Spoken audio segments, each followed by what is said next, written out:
sharing some of the process for something new and different and inspired by nature this week.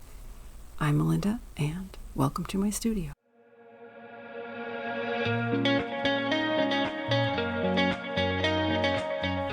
I'm participating in another show at the Salmon River Fine Art Center, and I have out my 5x7 and 8x10 gel plates to demonstrate how I created the piece I currently have there. I also have sprayers in 2 sizes. If you want to get into gel printing, I do suggest sprayers in multiple sizes.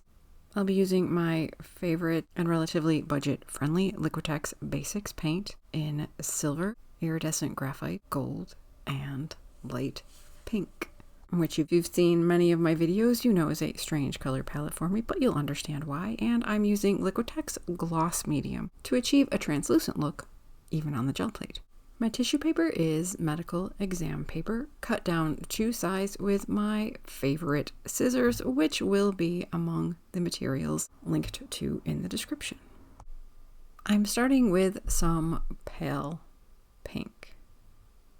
The main guideline of the annual Hooked on the Salmon River Juried Art Show is artwork that is inspired by the Salmon River.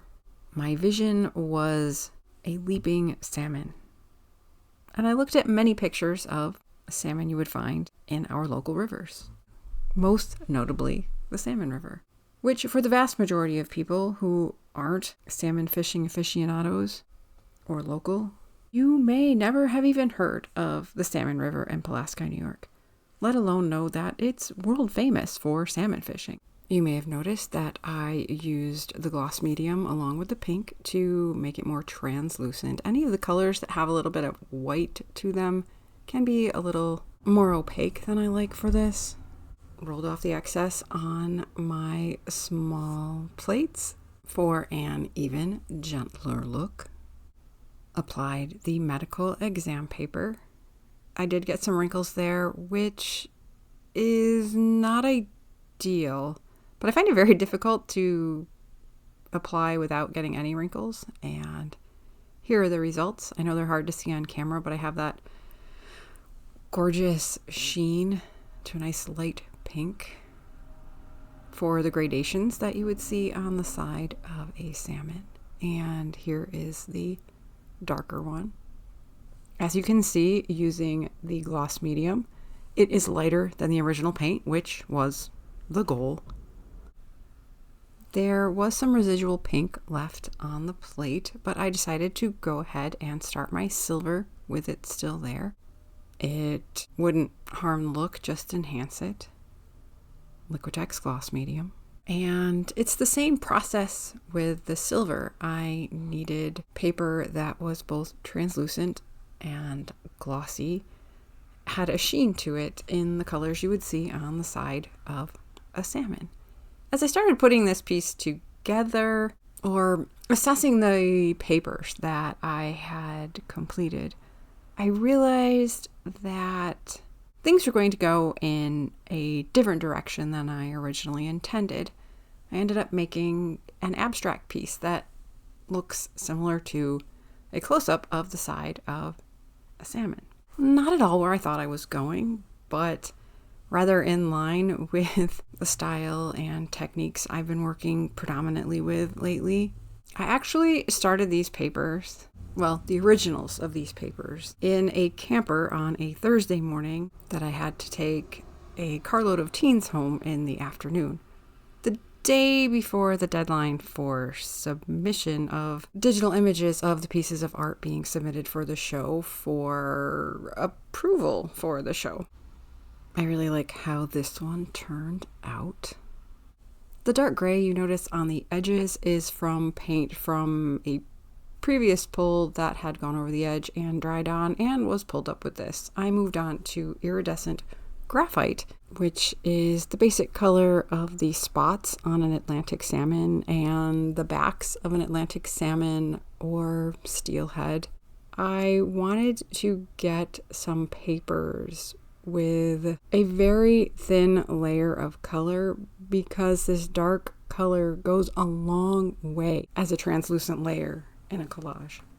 This already has a very nice sheen to it, and I got it on thin enough that I didn't need to thin it with the gloss medium. I probably would have been further ahead with my other layers had I been able to spread them as thinly, but each paint does have a different level of opacity and thickness. I don't want to pull this too soon, especially with as thin of a layer as I managed to get down. If I pull it when it's still wet enough to leave some paint behind on the gel plate, my paper won't have as smooth of a look. The pink paper left paint and I pulled it a little sooner because it was thicker and I didn't need all of the paint that was on the plate. Here I've started going for the textured look that my original piece had. I had intended for the original piece to have more distinct spots like an Atlantic salmon, but the papers I ended up making for that just weren't. I pulled them with too much, so they were too opaque, and because I tried to apply them after my colored layers, they created very distinct outlines. This paper is gorgeous and will look darker in a piece than you would expect. I use multiple plates with the iridescent graphite to get different levels of paint marks on each of the plates for the best effect, and so I don't waste paint.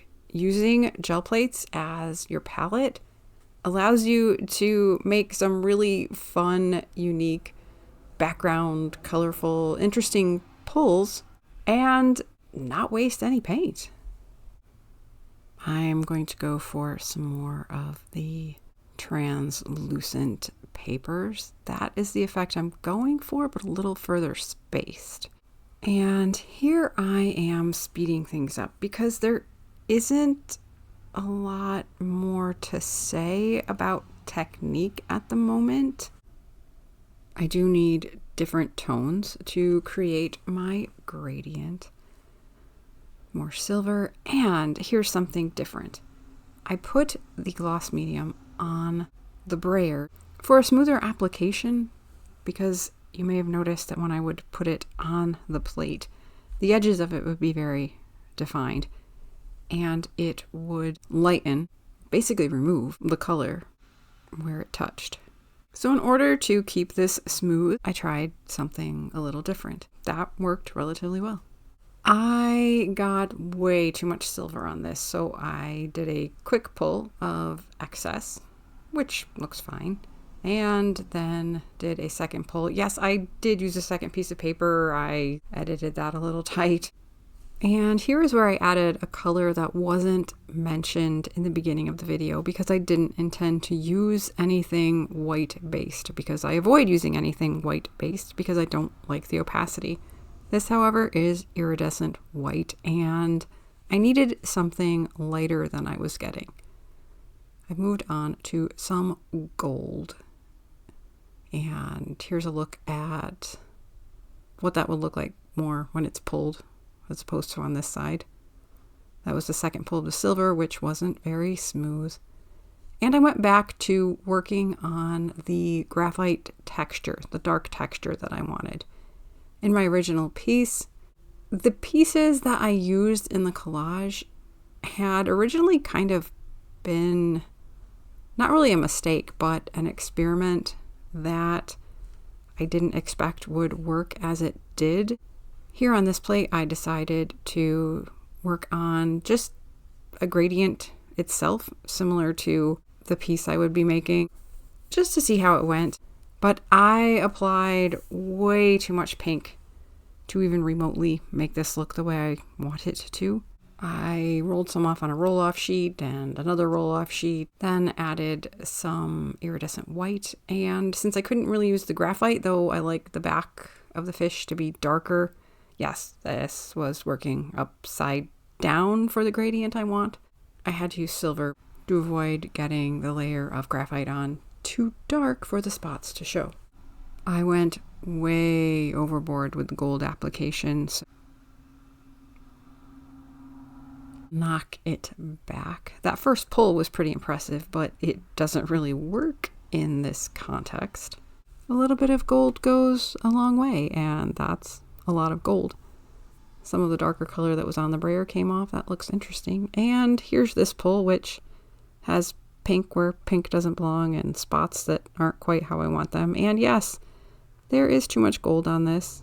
It was still sticking to the plate, which I was unable to completely rectify, but that's okay. And the final pull from this session, which is not quite what I was going for either, which you can tell from this original as it hangs in the Salmon River Fine Art Center. The reflection of the light is a little much. You can see the gradient. And here you can see why I wanted more white. I gave it the scientific name of the Atlantic salmon. Thanks for joining me to see how I created the papers for Salmo Salar. I'll be back next week with a little more of the texture and how a piece like this is assembled. If you haven't yet, be sure to subscribe. If you enjoy this type of content, give me a thumbs up. I'll see you next week.